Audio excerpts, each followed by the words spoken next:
ఈరోజు మహానాడు అంటే ఈ ఒక బ్రహ్మోత్సవాలాగా మనం ఎంతో ఆనందంగా జరుపుకుంటున్నాం. నందమూరి తారక రామారావు గారు వేసిన అడుగులో ఈరోజు చంద్రబాబు నాయుడు గారు, లోకేష్ బాబు గారు ఈ పార్టీని 40 సంవత్సరాలుగా ప్రతి సంవత్సరము మహానాడు మే 27 జరుపుకుంటూ, దానికి ముందు మనము మండలాధ్యక్షుని నియమించుకుంటూ, అదేవిధంగా గ్రామ స్థాయి నాయకుల నుంచి ఎంపిక చేసుకుంటున్నాం. ఇది అనవాయితీగా వస్తున్న ఆచారం ఈ పార్టీలో కోవూరు నియోజకవర్గంలో తెలుగుదేశం కార్యకర్తలు ఎంతో మంది మేము 83 నుంచి ఈ పార్టీని కనిపెట్టుకున్నామని చెప్పి నా దగ్గర వచ్చి చెప్తుంటారు.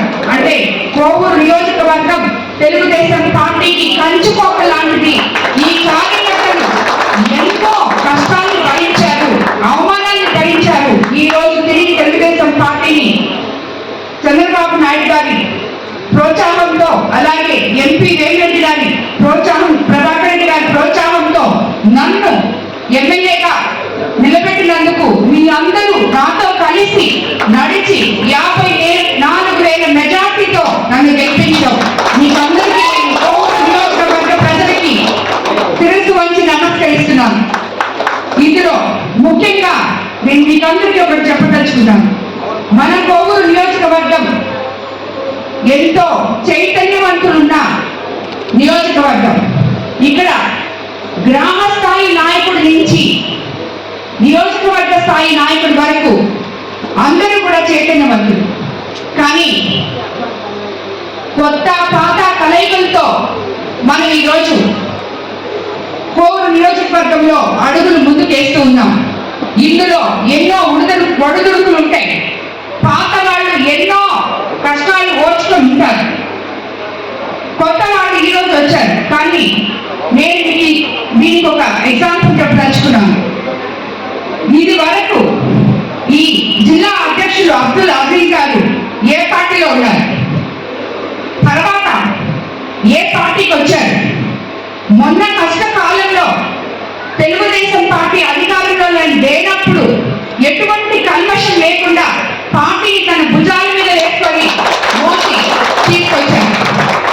ఒక నాయకుడికి ఏ పార్టీ నుంచి ఎప్పుడు ఏ పార్టీలోకి వచ్చాము అన్నది కాదు, వచ్చిన తర్వాత విశ్వసనీయత ఆ పార్టీలో ఆ పార్టీ నాయకుల మీద ఉందా, కార్యకర్తల మీద ఉందా లేదా అనేది కావాలి. మీరు ఆ పార్టీలో నుంచి వచ్చారు, ఈ పార్టీలో నుంచి వచ్చారు అనేది అనవసరం. వచ్చిన తర్వాత ఆ కార్యకర్తల్ని, ఆ నాయకుల్ని వాళ్ళు అనుసరించి, పార్టీ సిద్ధాంతాలని అనుసరించి ఆ పార్టీలో విశ్వాసంగా పనిచేయడమే గొప్ప విషయం. కాబట్టి ప్రతి ఒక్కరు కూడా ఇక్కడ ఉన్న నాయకులు, కార్యకర్తలు గ్రామ స్థాయి నుంచి ఒక నాయకుడిగా ఎదగాలనుకున్న నువ్వు నీ గ్రామంలో ఏం జరుగుతుంది, ఇది నేను ప్రతిసారి చెప్తున్నాను ప్రతి నాయకుడికి. ఇక్కడ చాలా మంది గ్రామ స్థాయిలు ఉన్నారు, నియోజకవర్గ నాయకులు ఉన్నారు, మండల నాయకులు ఉన్నారు. ప్రతి ఒక్కరికి చెప్తున్నాను, నీ గ్రామంలో ఒక గ్రామంలో 2,000 మంది ఉంటే ఒక గ్రామంలో 5,000 మంది ఉంటారు. ఆ గ్రామానికి 4 నాయకులు ఉంటారు. ఒక ఎస్సీసీలో ఉంటారు, ఒకరు బీసీ నాయకులు ఉంటారు, ఒకరు ఓసీ నాయకులు ఉంటారు. ఈ నాయకులందరూ అసలు ముందు మీ సచివాలయంలోకి మీరందరూ అడుగు పెడుతున్నారా? మీ ఊర్లో ఉన్న ప్రజలకి మీరేం కావాలో మీరు చూస్తున్నారా? మీరే కానీ ఇది చూస్తే ఈ బాధ్యత మీరే తీసుకుంటే ఎప్పుడైతే ఎమ్మెల్యే ఆ ఊరికి వస్తుందో ఆ ఎమ్మెల్యే దగ్గరికి ఎందుకు అర్జీలు ఎక్కువ వస్తున్నారు, వాళ్ళు ఎందుకు మాకు ఇల్లు లేదంటున్నారు, ఎందుకు మాకు పెన్షన్ లేదంటున్నారు. కాబట్టి నాయకులుగా ఎదగాలనుకునే వాళ్ళు గ్రామ స్థాయి నుంచి మొట్టమొదట ఆ గ్రామంలో ఏమి సమస్యలు ఉన్నాయో ఆ సమస్యల్ని ముందు సచివాలయం దగ్గరికి మీరే తీసుకెళ్ళండి. ఆ మనుషులు తీసుకెళ్ళి అక్కడ కాలేదా మండల నాయకుడి దగ్గరికి వెళ్ళండి, మండల నాయకుడి దగ్గర కాలేదా ఎమ్మెల్యే దగ్గరికి రాండి. అలాగా ప్రతి నాయకుడు కూడా ప్రభుత్వంలో మనకు అందుతున్న పథకాలైతేనేమి, సంక్షేమం అయితేనేమి, అభివృద్ధి అయితేనేమి, మనకి చంద్రబాబు నాయుడు గారు చేస్తున్న ఈ రెండు అభివృద్ధి సంక్షేమము రెండు పథకాలను ప్రజల్లోకి తీసుకెళ్ళండి. ఇప్పుడు దాకా అందరూ మాట్లాడుతున్నారు, ఎక్కడ పోయినాయి సూపర్ సిక్స్, ఎలక్షన్ అప్పుడు చెప్పారు ఏం చేయలేదు. ఏం చేయలేదు. గత 5 సంవత్సరాల్లో అస్తవ్యస్తమైన ఈ పాలనా వ్యవస్థని తిరిగి దారిలో పెట్టి గెలిచిన మొదటి నెల 4,000 పెన్షన్ చెప్పారు, 4,000 ఇచ్చారు. 3 సిలిండర్లు చెప్పారు, అలాగే ఇచ్చారు. దాని తర్వాత అన్నా క్యాంటీన్ ఓపెన్ చేశారు. దాని తర్వాత ఇప్పుడు మొత్తం ఓపెన్ అయినాయి, విడోస్ పెన్షన్స్ ఓపెన్ అయినాయి, ఇల్లు ఎన్రోల్ చేసుకుంటున్నాం. అదేవిధంగా రాబోయే రోజుల్లో ప్రతి ఒక్కటి కూడా రేపు మరి గుంటలు పడిన రోడ్లు మొత్తం క్లియర్ చేశారు. ఎన్ఆర్ఎస్ ఫండ్స్ వచ్చాయి. ఎంతో మంది వైఎస్ఆర్సీపీ సర్పంచులు నా దగ్గరకు వచ్చి చేరిన వాళ్ళు, మండల నాయకులు గత 5 సంవత్సరాల్లో సర్పంచ్ అకౌంట్ లో 1 రూపాయి డబ్బులు లేక నానా అవస్థలు పడి కనీసం వాళ్ళని గెలిపించిన మనుషులకి ఒక ఓటు కూడా లేకపోయారు, ఒక నీళ్లు లేకపోయారు. కోవూరు నియోజకవర్గంలో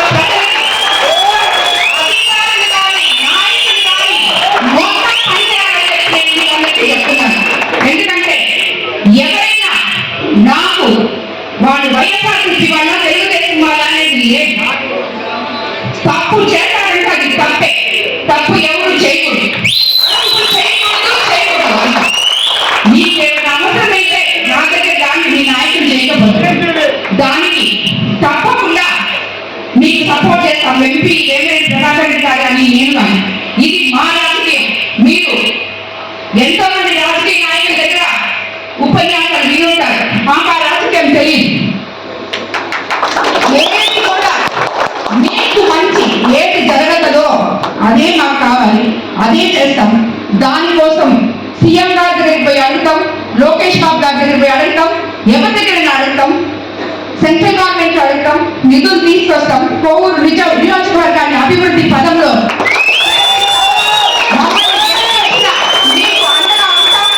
అదేవిధంగా చంద్రబాబు నాయుడు గారి క్రమశిక్షణ, లోకేష్ బాబు గారి పట్టుదలలో మేము పాలు పంచుకొని వాళ్ళతో కలిసి అడుగులేసి ఈ తెలుగుదేశం పార్టీలో ముఖ్యంగా మీ అందరినీ కార్యకర్తల్ని, నాయకుల్ని అందరినీ కూడా నేను ఏ నాయకుడిని ఏ కార్యకర్తని మర్చిపోను. మంచి చేసిన ప్రతి ఒక్కరిని గుర్తు పెట్టుకుంటాను, తప్పు చేస్తే ఒప్పుకోను. అంత మాత్రం చేత ఎమ్మెల్యేకి పేర్లు తెలియదు అని కాదు. ప్రతి ఒక్కరూ నా దగ్గరకు వస్తున్నారు. ఏ సమస్య ఉంటే నీ పేరు నాకు, నీ సమస్య నాకు కావాలి. ఆ సమస్య నీకు తీరుగా లేదా అది చెప్పండి ఫస్ట్. ఎవరైనా నా ఇంటి ముందరికి వచ్చి అమ్మ నాకు ఇది అంటే నేను చేయకపోతే అప్పుడు చెప్పండి. మీతో మాట్లాడి మీ వెనకాల పోగానే ఇంకొకరికి పనిచేయడం, ఇలాంటి రాజకీయాలు మాకు రావు.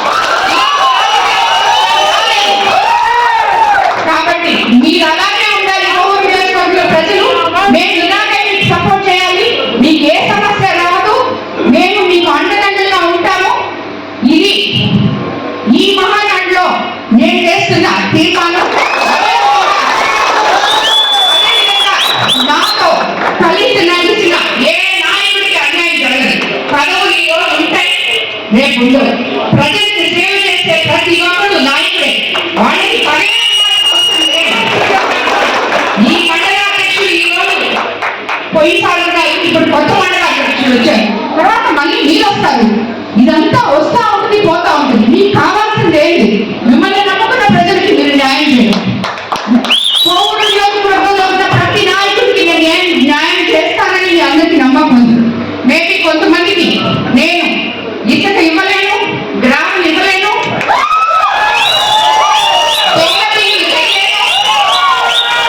దోచుకోవడానికి అనుమతి ఇవ్వను. ఇది మాత్రమే నాకు తెలుసు. అలాంటి నాయకులు నా దగ్గరికి చేయలేదు. ఎవరైనా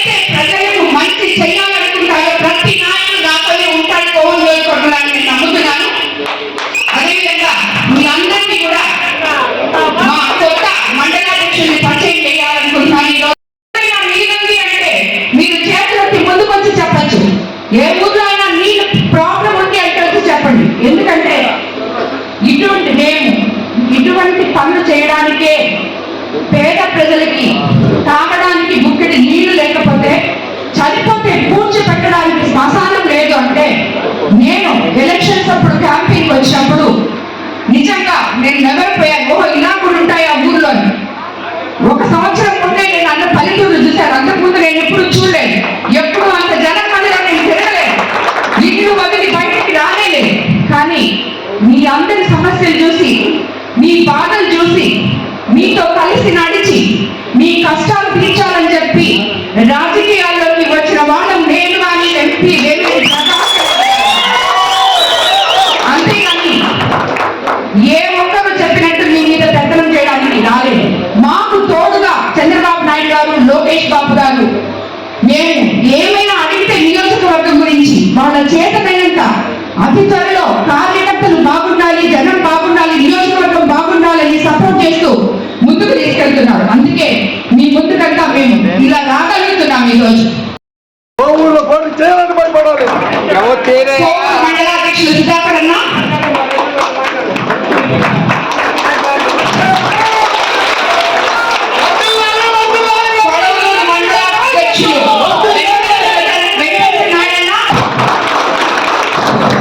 బుచ్చిరెడ్డిపాలెం రూరల్ మండలాధ్యక్షుడు జగదీష్,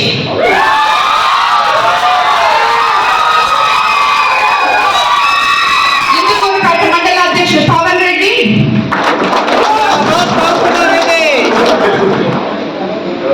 విడవలూరు మండలాధ్యక్షుడు శ్రీహర్ రెడ్డి అన్న, ఈ నాయకులందరూ గౌరవాధ్యక్షుడు టంగుటూరి మల్లికార్జున రెడ్డి గారు. మొదటిసారి నేను ఇటువంటి వాహనాలు, నిర్మాణాలు, ఎటువంటి కార్యక్రమానికి రావడం. ఈ కార్యక్రమాలు ఇప్పుడే మన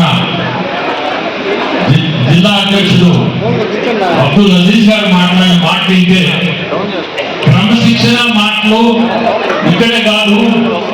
నేను పార్టీలో మన ముఖ్యమంత్రులు ఢిల్లీకి ఖచ్చితంగా నెలకి 2 సార్లు వస్తారు, ఖచ్చితంగా 2 సార్లు వస్తారు. క్రమశిక్షణ ఈ పార్టీలో ఉండేది నేను అక్కడ గమనిస్తున్నాను. పాత గవర్నమెంట్ లో కూడా నాకు ఆ పాత ముఖ్యమంత్రి కూడా ముఖ్యంగా ఉండేది. అప్పుడు గమనించిన ఈరోజు ఈ పార్టీకి దేవుడు దయ వల్ల ఈ పార్టీ మాత్రం నేను గెలవడం దేవుడు దయ అంతే అటు జరిగింది. ఈరోజు క్రమశిక్షణ అనే పదానికి నేను చూస్తున్నా ఢిల్లీలో ఒక్క క్షణం ఖాళీగా ఉండడు ముఖ్యమంత్రి. రాత్రి రాని, మా పొద్దున రాని, రాత్రి 9-8 గంటలకు వచ్చారంటే ఎంపీలు ఉన్నారా, ఎవరున్నారు ఇక్కడ? అది కూడా అందరు ఉన్నారా, ప్రతి ఒక్కరు ఎందుకు రాలేదు, వీళ్ళు ఎందుకు రాలేదు, వాళ్ళు ఎందుకు రాలేదని మాట్లాడు. ఉన్నోళ్ళందరినీ పిలుస్తాడు. ఇవన్నీ ఎందుకు చెప్తున్నా అంటే ఎంత గొప్ప వ్యక్తి, అతని కింద మనం ఉన్నాం. అదే మా సంతోషం. నా కాన్షియన్స్ కూడా పర్మిట్ చేస్తుంది. ఎంత కష్టమైనా చేయాలి పార్టీలో. వచ్చి ప్రతి ఒక్కరిని భోజనం చేశారా అని అడుగుతాడు. ముందు భోజనం చేయలేదు, అందరు రాండి, అందరితో కూర్చొని భోజనం చేస్తాడు. మనం అసలు ఇటువంటివి మనం నమ్మం. ఒక ముఖ్యమంత్రి 8 గంటలకు రాని, 9 గంటలకు రాని భోజనం చేశారా?